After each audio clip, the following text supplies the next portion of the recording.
18장 9절에서 16절까지의 말씀입니다. 창세기 18장 9절에서 16절까지의 말씀 우리 함께 교독하도록 하겠습니다. 그들이 아브라함에게 이르되 내 아내 사라가 어디 있느냐? 대답하되 장막에 있나이다. 내가 반드시 내게로 돌아오니 내 아내 사라에게 아들이 있으리라 하시니 사라가 그 뒤 장막문에서 들었더라. 아브라함과 사라는 나이가 많아 늙었고 사라에게는 여성의 생리가 끊어졌는지라. 내가 노쇠하였고 내 주원도 늙었으니 내게 무슨 즐거움이 있으리요. 여호와께서 아브라함에게 이르시되 사라가 왜 웃으며 이르기를 내가 늙었거늘 어떻게 아들을 낳으리요 하느냐. 기한이 이를 때에 내가 내게로 돌아오리니 사라에게 아들이 있으리라. 사라가 두려워서 부인하여 이르되 내가 웃지 아니하였나이다. 이르시되 아니라 내가 웃었느니라. 그 사람들이 거기서 일어나서 소돔으로 향하고 아브라함은 그들을 전송하러 함께 나가니라. 아멘. 네, 여러분 그 개그맨 이성미 씨를 아시지요?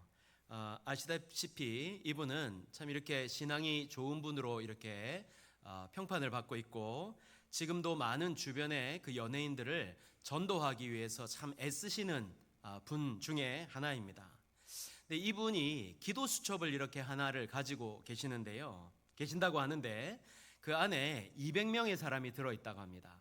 그러니까 이제 200명의 이 사람들을 놓고 계속해서 이제 예수님 믿게 해달라고 하나님을 알게 해달라고 이제 기도를 하는데요. 그 중에 조혜련 씨가 있었습니다. 그 기도 제목 명단 중에 물론 뭐 지금 조혜련 씨는 예수님을 믿고 이제 성경 읽기를 막 이렇게 권장하면서 막 이렇게 다니시잖아요. 또 유튜브를 통해서 성경을 이렇게 가르치시기도 하시고 그러는데요. 이분이 믿지 않을 당시에 이성미 씨가 당시 이제 캐나다에 살고 계셨는데 이 조혜련 씨한테 참 이렇게 인생의 굴곡이 심해서 참 어려움이 많아가지고 힘들어하다가 문득 이제 이성미 씨를 보고 싶어서 캐나다에 갔다고 합니다. 이제 캐나다에 갔는데 뭐 이렇게 이런저런 대화를 나누다가 이성미 씨가 이렇게 말을 하더랍니다. 매일 새벽에 네 이름 놓고 기도한다. 200명의 명단 중에 네가 7번째다. 네가 7번이다. 이렇게 이제 얘기를 했다는 거예요. 이제 이 말을 들은 조혜련 씨가 너무 고맙다. 근데 내 이름은 제발 빼줘. 이러고 편지를 남겼다고 합니다. 그러니까 자신에게는 이제 누군가가 기도해 준다는 그 자체만으로 너무 이게 부담이 되었던 거예요. 그리고 이제 그 일 이후에 또 다른 어떤 일 때문에 이제 이성미 씨하고는 거의 뭐 인연을 끊다시피 이렇게 몇 년 동안을 지냈다고 합니다. 그러다가 이제 어떻게 하다가 이 조혜련 씨가 교회를 다니게 됐는데요. 처음에 교회 다닐 때는 뭐 믿음 없이 다녔는데 후에 이제 믿음을 갖고 나서 교회에 이제 등록을 하는데 등록하는 그날 이성미 씨가 생각이 나더래요.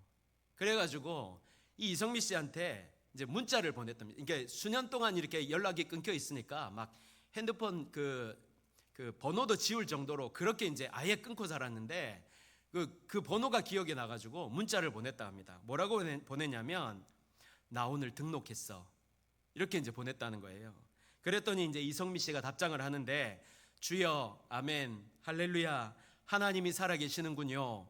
이제 이러고는 문자를 보내고 그 이후에 이제 통화를 하는데 서로 아무 말도 못하고 그냥 서로 그냥 그 전화기를 붙잡고 같이 울었답니다.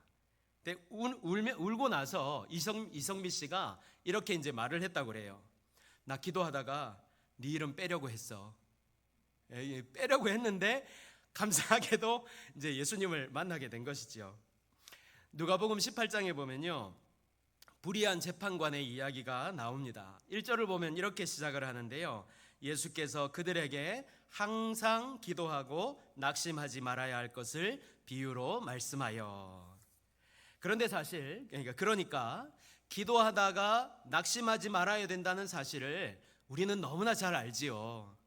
이미 우리가 수많은 설교를 통해서 또한 뭐 신앙사적이라든지 아니면 우리 영적인 리더들을 통해서 너무나 많이 들어왔습니다.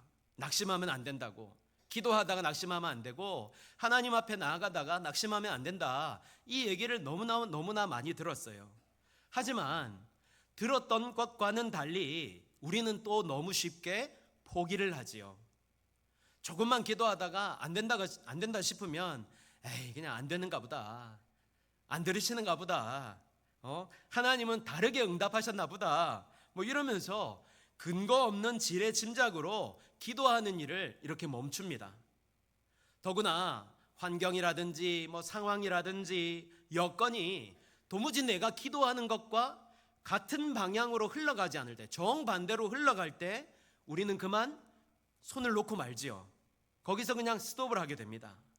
그런데요, 오늘 본문은 그런 우리들의 생각과는 전혀 다른 말씀을 전하고 있습니다. 어떤 말씀일까요? 오늘 우리에게 주시는 이 말씀을 통해서 함께 도전을 받고 소망을 붙들고 다시 주님께로 나아갈 수 있는 귀한 시간이 되었으면 좋겠습니다. 자, 오늘 본문의 말씀은요, 이제 하나님께서 소돔과 고모라를 멸하러 가시기 전에 이제 아브라함을 찾아오신 일을 기록하고 있습니다. 근데 찾아오셔서 말씀하신 내용이 뭐냐면 사라에게 아들이 있을 것이다. 다시 말해서 아브라함 너에게 아들이 있을 것이다, 이런 말씀이었습니다. 그런데 문제가 있습니다. 우리 여기 계신 분들은 믿음이 너무 좋으셔서 뭐 그냥 아들이 있을 것이다, 아멘 이러고 받으실지 모르겠지만요, 근데 사실 지금요 아브라함의 나이가 99세였습니다. 사라의 나이가 89세예요.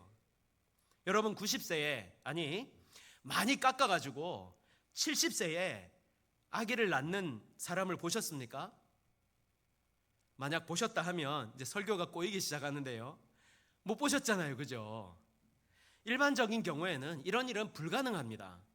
그런데 하나님께서는 아브라함에게 사라에게 아들이 있을 것이라는 이제 말씀을 주시는 거예요.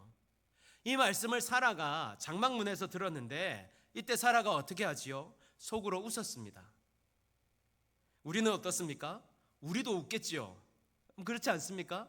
다시 한번 말씀드리지만 여기 계신 분들은 믿음이 너무 좋으셔서 그냥 아멘하고 받으실지 모르겠지만 사실은 그렇지 않다는 거죠. 근데 사실 사라만 웃은 것이 아니었습니다. 17장에 보면요, 아브라함이 먼저 웃었어요. 그러니까 둘 다 웃은 것인데요, 그러나 아브라함의 웃음은 완전히 하나님을 떠나 있지 않았습니다. 조금 이렇게 어렵게 말씀드리면 완전한 불신앙의 웃음이 아니라 믿음의 연약함의 웃음이라고 말씀드릴 수 있는데요, 이건 나중에 이제 한번 다시 설명드릴 기회가 있으면 좋겠습니다. 그런데 지금 사라의 웃음은요, 현실 중심에서 나오는 불신의 웃음이었습니다. 한마디로 말하자면요, 비웃음이라고 이해하셔도 됩니다. 어릴 때 우리 친구들 만나서 친구들 사이에서 막 얘기 나누다가 정말 이렇게 말도 안 되는 소리를 친구가 하면 어떻게 합니까? 웃기고 있네, 말도 안 되는 소리 하고 있네, 뭐 이러잖아요. 근데 마치 지금 사라가 그렇게 하나님의 말씀에 반응하고 있는 것입니다. 완전한 불신앙 속에서 하나님의 말씀을 이제 믿지 않았다는 거예요, 이 사라가 지금. 그런데 이들이 왜 이렇게 반응을 했을까요? 특히 사라는 왜 하나님의 말씀임에도 불구하고 이렇게 반응하는 것일까요? 쉽게 말하자면 아무 일도 일어나지 않았기 때문입니다. 아브라함이 하나님의 부르심을 받을 때가 창세기 12장에 나오는데요, 이미 아브라함의 나이가 75세였습니다. 그때 하나님은 내가 너로 큰 민족을 이루겠다, 이렇게 이제 약속의 말씀을 주셨어요. 그런데 이 말씀은 주어졌는데 눈에 보이는 변화가 전혀 없는 거예요. 응답이 없는 시간이 이어지는 거예요. 무슨 말인지 아시겠죠? 내가 너로 큰 민족을 이루겠다, 이런 얼마나 큰 약속입니까? 그러면 사라에게 당장이라도 아들이 있어야 되잖아요. 아들이 막 계속해서 태어난다든지 막 연년생으로 태어난다든지 뭐 이런 일이 있어야 되잖아요. 그런데 아브라함에게, 사라에게 아무 일도 일어나지 않았습니다. 하나님이 계속 말씀은 주세요. 계속해서 말씀은 주고 계세요. 내 자손이 티끌같이 많게 하겠다. 내 몸에서 날짜가 내 상속자가 될 것이다. 무슨 이 양치기 소년도 아니고 계속해서 똑같은 말씀을 주시는데, 그런데 눈에 보이는 결과물은 없는 겁니다. 그러니까 어떻게 합니까? 사라의 몸종 하갈에게서 이스마엘을 낳게 되잖아요. 근데 이게 뭡니까? 일반적으로 사람들은요, 말씀을 듣고도 혹은 응답하심을 받고도 결과가 없을 때 기다리지 못하고 다른 방법을 선택한다는 거예요. 그러니까 아브라함도 사라도 하나님의 이 약속의 말씀을 기다리지 못하고 인간적인 방법을 선택했다는 것입니다. 하나님의 말씀을 끝까지 붙잡지 못했다는 사실을 우리에게 지금 가르쳐 주는 거예요. 이 말씀이 우리들에게 아주 중요한 사실을 말씀하고 있는데요. 첫 번째가 뭐냐면, 우리는 하나님을 기대하기를 포기하면 안 된다는 것입니다. 기대를 멈추어서는 안 된다는 거예요. 최근에 어떤 분이 교회를 나오기 시작했는데요. 이분과 함께 함께 신방을 했던, 곁에 있던 어떤 분이 이렇게 말씀하셨어요. 내가 최근까지, 그러니까 새로 나오신 그분에게, 내가 최근까지 당신을 위해서 기도하고 있었다. 근데 사실 내가 얼마 전부터 그 기도를 멈추고 있었다. 왜냐하면 아무리 기도를 해도 이렇게 변함이 없어서 내가 더 기도를 하지 못했다. 그런데 이렇게 교회에 나와서 내가 얼마나 감사한지 모른다. 이렇게 이제 고백을 하더라고요. 지난번에도 말씀드렸지만 저에게도 지금 기도하는 친구들이 있습니다. 이 동생들이 있어요. 이들 중에는요, 기도한 지 20년이 넘는 사람들이 있습니다. 그런데요, 꿈쩍도 안 합니다. 꿈쩍도 안 해요. 오히려 막 이렇게 튕겨져 나갑니다. 자꾸만 기도를 더 깊이 하면 할수록 하나님 성령께서 강력하게 역사해 주셔서 이들 좀 마음 좀 돌려주십시오. 제가 강력하면 기도하면 기도할수록요 계속 튕겨냅니다. 계속. 그래서요, 사실 제 마음은 포기하고 싶은 거예요.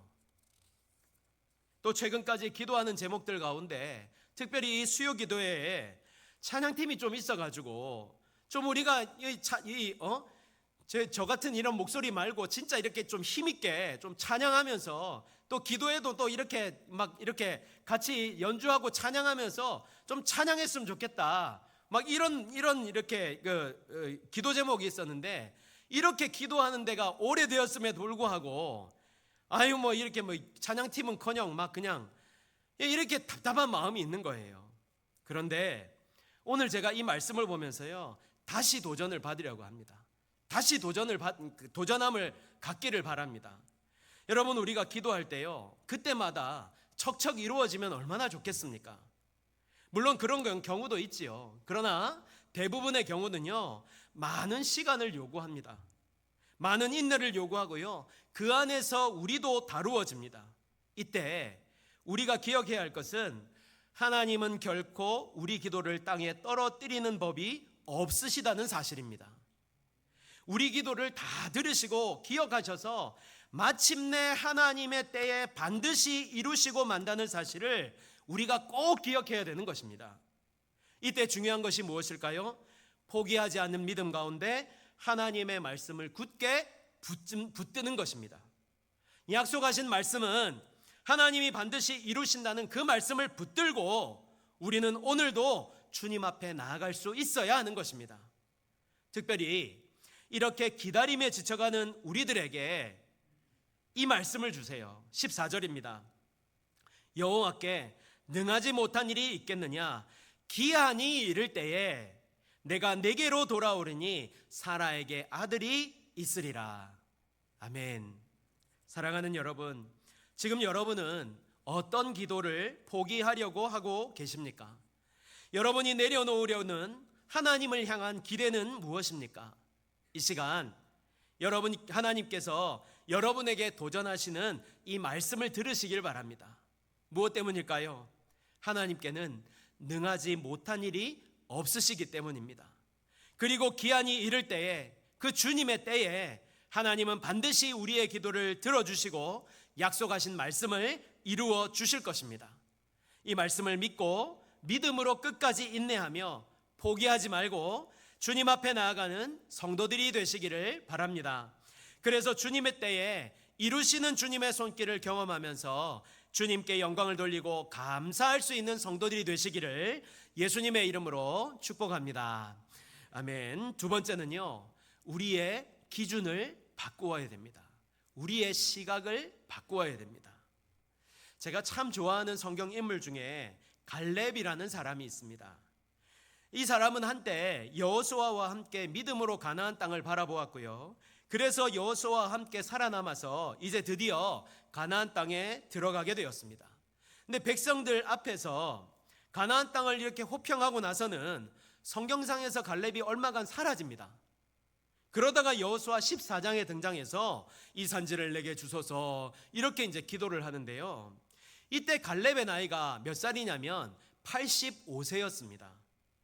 그런데 여호수아에게 이 갈렙이, 연로한 갈렙이 뭐라고 하느냐면, 모세가 나를 보내던 날과 같이 오늘도 내가 여전히 강건하니 내 힘이 그때나 지금이나 같아서 싸움이나 출입에 감당할 수 있습니다. 이렇게 이제 얘기를 하는 거예요. 여러분, 근데 이게 말이 됩니까? 그때가 언젠데 그때랑 지금이랑 같다는 겁니까? 하지만 결국 갈렙은요, 그 땅을 차지했습니다. 다시 오늘 본문을 보시면 지금 아브라함의 나이가 99세고요. 사라가 89세입니다. 성경도 이렇게 기록을 합니다. 11절에 아브라함과 사라는 나이가 많아 늙었고 사라에게는 여성의 생리가 끊어졌는지라. 이게 무슨 말입니까? 안 된다는 거예요. 안 된다는 겁니다. 그래서 사라가 웃은 겁니다. 사라가 이렇게 속으로 말을 하지요. 사라가 속으로 웃고 이르되 내가 노쇠하였고 내 주인도 늙었으니. 여러분, 지금 이 사라의 말을 자세히 한번 들여다보셔야 됩니다. 여기에 중요한 게 하나 빠져 있지요. 무엇이지요? 내 몸, 내 나이, 내 환경은 있는데요, 하나님이 계시지 않습니다. 사라는 이미 결론을 내렸습니다. 나는 이미 끝났다. 이 몸으로는 안 된다. 이 상황에서는 불가능하다. 이렇게 결론을 내린 것입니다. 이것이 인간의 기준입니다. 이렇게 사라는 하나님이 아니라 현실을 기준으로 판단하는 것입니다. 하나님을 인식하지 않는 나의 기준, 나의 판단, 나의 생각인 거죠. 이것이 바로 불신인 것입니다. 여러분, 불신은요, 하나님을 부정하는 것이 아니라 하나님보다 현실을 더 크게 보는 것을 말하는 것입니다. 물론 지금 아브라함과 사라가 처한 현실은 모든 것이 다 막혀있는 상태가 맞습니다. 여기 어디 가능한 것이 있습니다. 어떻게 가능하겠습니까? 이들이 정말로 아들을 생산할 수 있습니까? 정말입니까? 아니지요. 결코 그럴 수 없습니다. 그러나 하나님은 다르다는 것이죠. 하나님이 무엇이라고 말씀한다고요? 여호와께 능하지 못한 일이 있겠느냐. 여러분, 지난주에 우리가 나사로를 살리시는 예수님 봤잖아요. 함께 살펴봤잖아요. 여러분, 여호와께 능하지 못한 일이 있겠느냐. 사랑하는 여러분, 결국 이 말씀이 우리들에게 무엇을 가르쳐 줍니까? 내 기준을 바꾸라고 말씀하고 있는 거예요.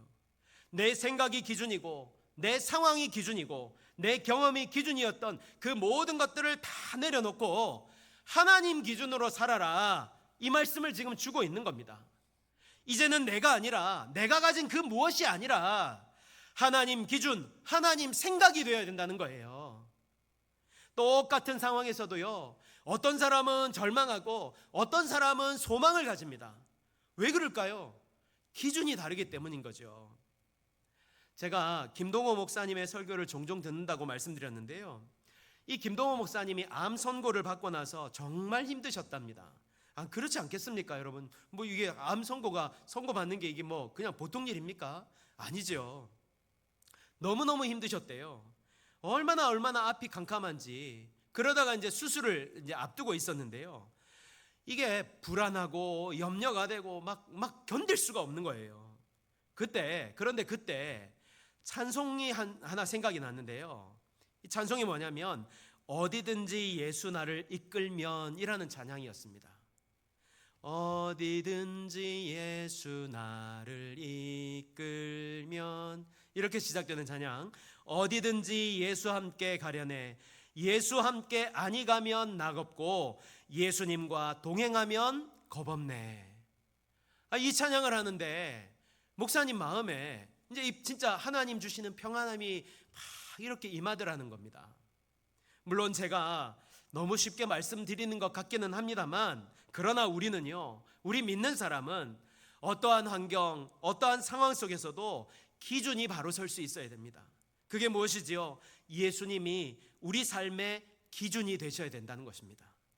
주님이 함께 하시기 때문에 괜찮다는 것이지요. 여러분, 지금 여러분의 삶의 기준은 무엇입니까? 가능성입니까? 조건입니까? 경험입니까? 이 시간 그 모든 기준을 다 내려놓고 주님이 여러분의 삶의 기준 되시기를 간절히 소망합니다. 눈앞의 현실이 기준이 아니라 하나님을 기준으로 현실을 바라볼 수 있기를 바랍니다. 그럴 때 우리는요, 잘 들으셔야 됩니다. 오늘 하루의 삶을 소망 가운데 살아갈 수 있는 것입니다. 아무리 답답하고 아무리 어렵고 아무리 막막해도 주님이 기준이 될 때 우리의 삶은요, 결코 낭망이 아니라 절망이 아니라 소망이 될 수 있는 것입니다. 내가 어떠한 환경에 처하든지 하나님이 하실 일을 기대하며 살아갈 수 있는 것입니다. 똑같은 상황 속에서도 하나님 중심으로 삶을 살며 살아도 산 것 같지 않는 믿지 않는 자들 가운데서 우리는, 믿음을 가진 자들은 기쁨과 감사로 오늘 하루의 삶을 살아갈 수 있는 것입니다. 저는 이 자리에 계신 모든 분들이 상황과 형편이 어떠하든지 하나님을 기준으로 상황과 환경을 바라보면서 소망 가운데 기쁨으로 충만한 삶을 살아가는 성도들이 되시기를 예수님의 이름으로 축복합니다. 아멘. 결론의 말씀을 드립니다. 여러분, 우리는요, 믿음 생활을 하면서, 특히 기도 생활을 하면서 생각보다 너무 빨리 포기를 합니다. 우리가 기대한 대로 빨리 응답되지 않기 때문에, 상황이 여의치 않기 때문에 너무 쉽게 포기를 합니다. 그래서 안 되는가 보다 이렇게 그냥 쉽게 결론을 내어버리죠. 이런 우리들에게 오늘 주님은 포기하지 말고 끝까지 기대함 가운데 머물러 있으라, 이 말씀을 주고 있는 것입니다. 그리고 또한 우리의 기준을 바꿀 것을 말씀합니다. 물론 이렇게 오늘 우리가 말씀을 듣고 도전을 받는다고 해도요, 상황은 바뀌지 않을 수 있습니다. 그러나 분명한 것은 우리 기준이 바뀔 때 그 어떤 순간이라도 절망은 소망으로 바뀌게 됩니다. 왜요? 오늘 우리 주님께서 우리들에게 묻습니다. 여호와께서 능하지 못한 일이 있겠느냐? 여호와께 능하지 못한 일이 있겠느냐? 그러므로 능치 못하실 일 전혀 없으신 주님을 믿고 신뢰함으로 오늘도 말씀 붙들고 살아갈 수 있는 믿음의 사람들이 되시기를 바랍니다. 주님이 일하실 것을 믿고 포기하지 말고 끝까지 기도하며 믿음으로 살아가기를 바랍니다. 그리고 기준을 바꾸십시오. 내가 바라는 것, 내가 경험한 것, 내가 알고 있는 것이 기준이 아니라 하나님 기준이 되어야 됩니다. 하나님이 기준 될 때 우리의 삶에 어떠한 일이 닥친다 해도 우리는 그 가운데에서 소망 가운데 살아가는 믿음의 사람들이 될 것입니다. 저와 여러분 모두가 오늘 주시는 말씀 꼭 붙들고 기대함과 주님을 기준으로 끝까지 포기하지 않고 인내하여서 주님이 이루시는 일, 우리 안에 이루고자 하시는 일, 우리 교회에 이루고자 하시는 그 일을 꼭 경험하는 저와 여러분 모든 성도들 되시기를 예수님의 이름으로 축복합니다. 아멘.